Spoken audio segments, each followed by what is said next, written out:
소설가 한강님이 노벨 문학상을 수상하면서 이분의 이력과 작품이 주목을 받고 있습니다. 이번 영상에서는 소설가 한강님의 작품과 함께 어떤 작품으로 국제적인 수상을 했는지 소개합니다. 소설가님은 1970년 광주 태생이며 10살 때 서울 수유리로 이사 온 후 서울에서 공부했습니다. 중학교 국어 선생님인 아버지를 따라 수차례 전학을 다녔습니다.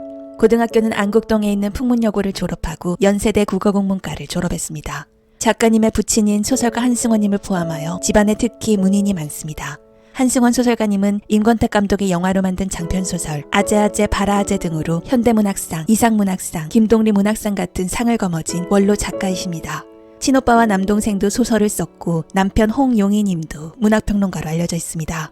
몽고반점이라는 소설은 그녀의 자서전 성격이 강한데요. 자신의 어머니가 임신 중에 몸이 안 좋아서 약을 많이 먹은 것으로 묘사하기도 했습니다.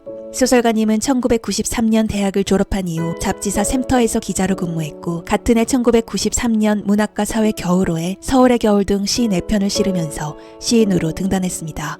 소설가로 등단한 것은 이듬해인 1994년 서울신문 신춘문예 단편소설에서 붉은 다수로 당선된 것이 그 시작입니다. 소설가님은 꾸준히 글을 쓰면서 국내를 포함 해외에서도 많은 상을 받았습니다. 1995년 첫 단편소설집 여수 출간 이후 단편소설집을 2권 더 냈습니다. 아기 부처, 바람이 분다 가라, 소년이 온다 등으로 한국소설문학상, 이상문학상, 독립문학상, 만해문학상, 황순원 문학상, 김유정 문학상, 삼성호암상을 받았습니다.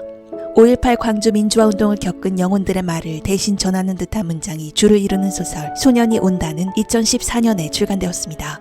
이 책으로 2017년 이탈리아 최고 권위상인 말라파르테 문학상을 받았습니다. 노벨 문학상 후보로 거론되기 시작한 것은 2007년 펴낸 장편소설 채식주의자로 보여집니다.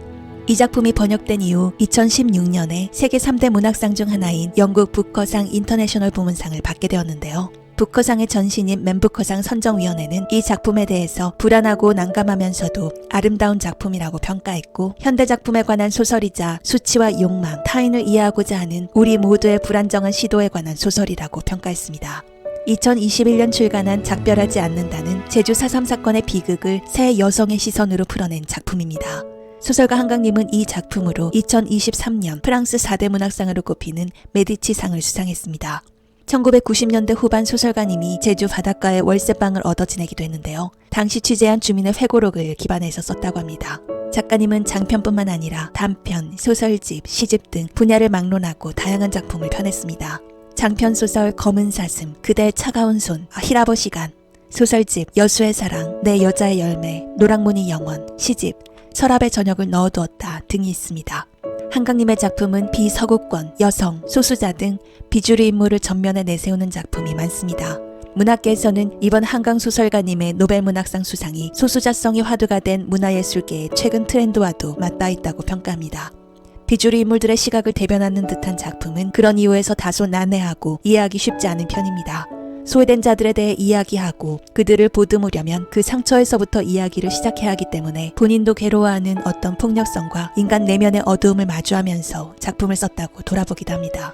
스웨덴 한림원에서는 한강 작가의 작품을 역사의 트라우마에 맞서는 동시에 인간 삶의 연약함을 드러내는 시적인 산문이라고 평가했습니다. 앞으로 다양한 외부 활동을 통해 소설가님의 이야기를 방송으로 접할 기회가 많아질 것 같습니다. 동시에 많은 분들의 같은 욕심이겠지만 앞으로도 그녀가 소설로 써내려간 이야기를 더 많이 읽을 수 있기를 기대해봅니다. 끝까지 들어주셔서 고맙습니다.